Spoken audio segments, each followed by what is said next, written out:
Seppuku, más conocido por su nombre vulgar, Harakiri, que significa corte del vientre. Es un ritual japonés para quitarse la vida. El seppuku era una parte muy importante del código samurái y se consideraba una forma de morir con honor. La película que hoy te resumo es un clásico del cine japonés que trata sobre este tema, pero si cortarse el vientre ya era doloroso en extremo, imagínate hacerlo con una espada de madera. La historia nos lleva a los años 1600. En Japón, Hanshiro Tsumogo, un ronin, o sea, un samurái sin amo, llega a la mansión del clan Iji, diciendo que perteneció al extinto clan Fukushima. Pero ya no tiene razones para vivir y pide que lo dejen hacerse el seppuku en el patio. El consejero del clan Iji lo recibe y le pregunta si alguna vez conoció a un samurái del clan Fukushima llamado Chichida Motome, a lo que él responde que no. Luego, le cuenta su historia con la intención de disuadirlo. Meses antes de la llegada de Hanshiro, llegó a la mansión el joven ronin Chichida Motome, pidiendo que le permitan llevar a cabo el seppuku en el patio. Sin embargo, por ese tiempo se había vuelto costumbre entre los ronin y algunos charlatanes ir a las mansiones de los clanes pidiendo que les dejaran pasar al patio a hacerse el seppuku, porque en algunos casos se apiadaban de ellos, los contrataban como sirvientes o les daban unas monedas. Por lástima, yo creo. Para los ricos clanes, esto se había vuelto una molestia, ya que muchos solo fingían que iban a quitarse la vida y lo hacían para ser acogidos o recibir dinero. Así que Hikokuro Omodaka, uno de los principales samuráis del clan Iji, tuvo una idea: dar un ejemplo para los otros vagabundos, para que pensaran dos veces antes de fingir que se querían suicidar. A Motome, que esperaba ser contratado como sirviente o al menos recibir unas monedas, le dijeron que se le había concedido hacerse el seppuku inmediatamente. Lo peor es que las dos espadas que llevaba Motome consigo eran de bambú, y como parte del castigo por fingir que quería matarse, lo obligaron a hacerse el corte con su propia espada de madera. Él suplicó que lo dejaran ir y prometió regresar al otro día, pero se lo negaron, y cuando trató de escapar, lo rodearon y fue obligado a cumplir su palabra frente a todos los sirvientes. Y aunque este suplicó que le dieran un día de prórroga, se le negó, y Omodaka tomó el rol de su segundo, el encargado de cortarle la cabeza después de que éste se abriera el vientre. Luego de mucha, pero mucha tensión, Motome comenzó a clavarse la espada de madera, y como te imaginarás, pues le costó trabajo, y ya te has de imaginar el dolor. Al terminar de escuchar la historia, Tsumogo le asegura al consejero que él no está fingiendo y que realmente quiere hacerse el seppuku en el patio. Ya cuando todo está listo para llevarse a cabo el ritual frente a todos los sirvientes del clan, pide que el mismo Omodaka sea su segundo.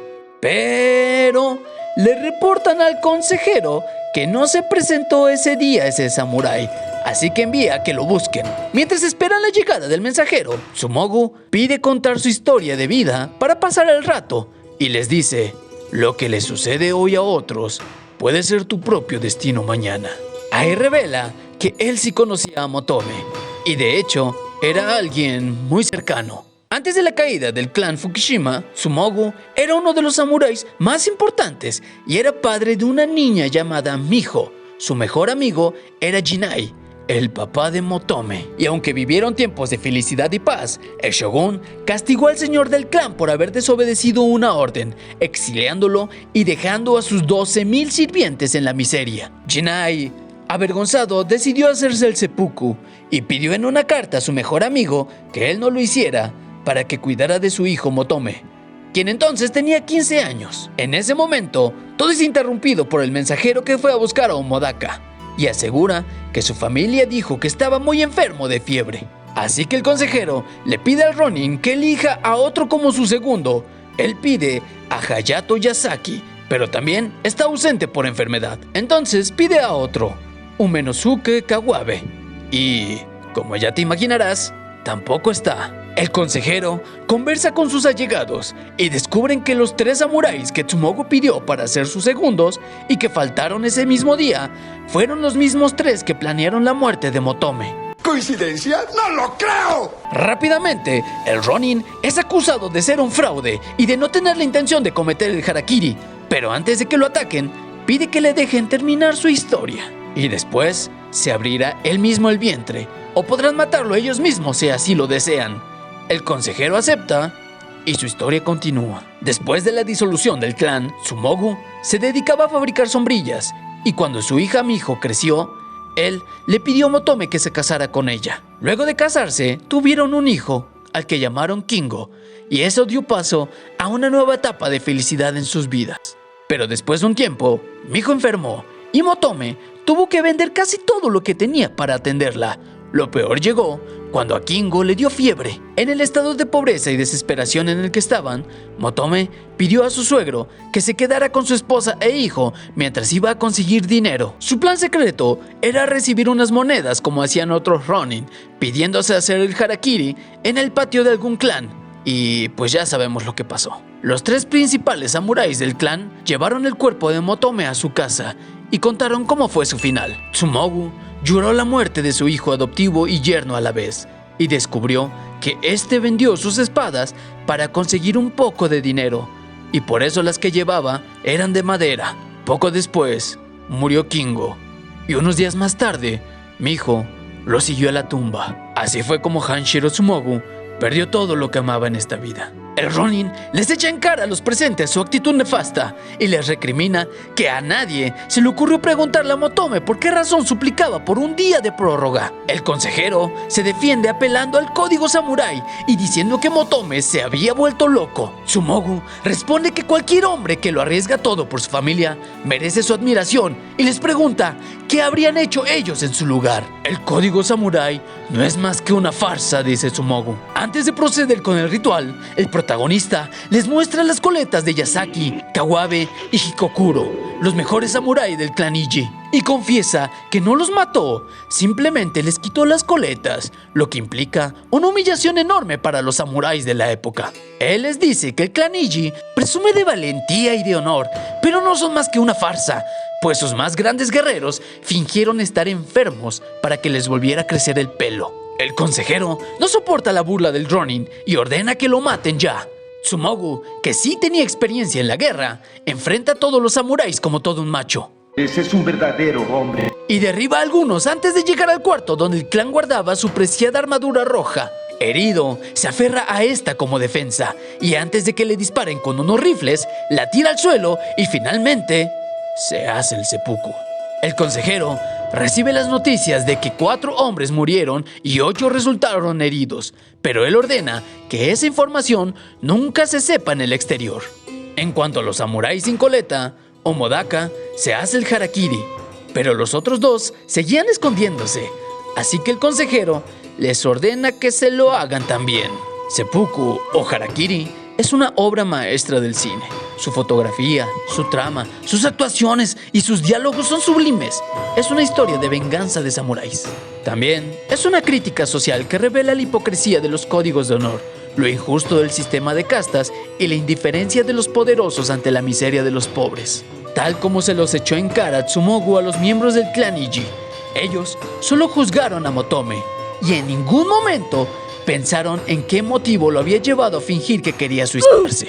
Verás, la venganza del protagonista no consiste en una masacre, sino en humillar a sus mejores guerreros para demostrarles su hipocresía y que solo viven de apariencias. El tiránico shogun ordenaba que se disolvieran clanes enteros y dejaba a miles viviendo en la miseria, y otros que habían corrido con mejor suerte juzgaban a aquellos que no tenían ni para comer.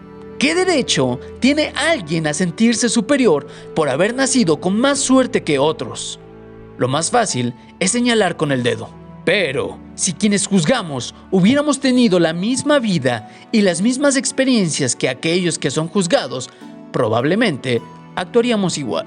La despiadada política de los shoguns, que acaba con los señores provinciales. Lleva a la ruina a miles de inocentes. Puede que los que comen bien todos los días y no han pasado miseria nunca se den cuenta de eso. En el 2011 fue lanzado en Japón un remake a color, que también es bastante bueno, pero tiene algunas diferencias que vale la pena señalar. En el remake, antes de ser obligado a hacerse el seppuku, Motome le ruega al consejero que solo le dé unas monedas para ayudar a su hijo enfermo y promete regresar. En la versión del 62, no revela sus intenciones, simplemente pide que le den una prórroga. En el remake, La parte del seppuku con la espada de madera es mucho más largo y doloroso y obviamente sangriento y colorido. Se dedica un poco más de tiempo a la relación entre Miho y Motome y vemos cómo es que vende sus espadas. Y quienes entregan el cuerpo de Motome son mensajeros, no los 3 samuráis que orquestaron su muerte. En el remake, en lugar de que Tsumogu enfrenta a los 3 samuráis uno por uno, los enfrenta al mismo tiempo. Yo creo para que se vea más chingón. Al final, los 3 son llevados a la mansión del clan Iji, pues se estaban escondiendo. Así como Daka se hace el seppuku frente a todos, y luego lo siguen los otros 2. Tsumogu al final se enfrenta a todos con la espada de madera de Motome, y la pelea es mucho más inverosímil. Pues a pesar de que lo rodean una y otra vez, a nadie se le ocurre darle una estocada, sabiendo que solo tiene una espada de madera. Y en lugar de hacerse el seppuku él mismo, abre los brazos como Cristo y pues... ya te imaginarás. La película del 2011 es buena y muy recomendable, pero la original es una obra maestra de principio a fin. Ya sea que te gusten las historias de venganza, las películas de samuráis o las tramas profundas y filosóficas, Harakiri es 100% recomendable para ti. Definitivamente es cine. Si quieres verla, puedes encontrarla completa en YouTube, pero está en español de España, y el remake está disponible en Amazon Prime Video actualmente. Y antes de despedirme, quisiera dedicar este video o resumen a un señor que por ahí de lejano 2006 me platicó de esta película. Se llamaba Eugenio Palomo, trabajaba en una librería y le gustaba mucho platicar. Falleció en el 2017. Este 2023, 17 años después de que me contó seppuku, por fin la vi. ¡Fin! Y si te gustó el video, comenta, dale like y comparte para que seamos más palomeros.